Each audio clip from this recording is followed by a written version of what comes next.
Hello, students. Today we will take Moments, chapter number 7, The Last Leaf by O. Henry. Something about the author. O. Henry was born under the name of William Sidney Potter. His short stories are popular throughout the world for their witticism, clever wordplay, and unexpected twist endings. His prolific writings period began in 1902 in New York City. He wrote 381 short stories in New York. He wrote one story a week for over a year for the New York World Sunday magazine. One of his famous short stories are The 4 Million, The Gift of Maggie, The Cop and the Anthem, and The Last Leaf. In this story, The Last Leaf, the author tells that our positive thoughts work as a remedy for our illness.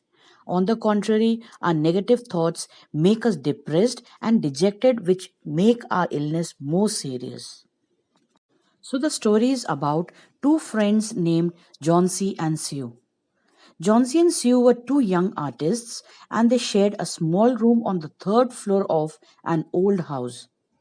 Johnsy fell ill in November. She had pneumonia.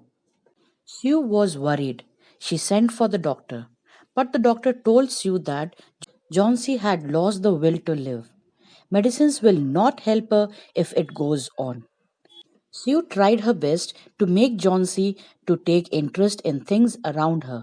She talked about clothes and fashions. Sue brought her drawing board into Johnsy's room and started painting. She also whistled while painting and tried to convince her that she will be all right. But Johnsy linked herself with the leaves of the ivy creeper. She felt that she would die with the fall of the last leaf of the creeper. You used to tell her to stop thinking so pessimistically, but she kept thinking negatively. Johnsy spent the whole day looking at the ivy creeper outside on the wall. It was shedding its leaves because it was autumn, and Johnsy was counting backwards from 12 onwards. She said that with the falling of the last leaf, she would also die, and it would happen in 3 days.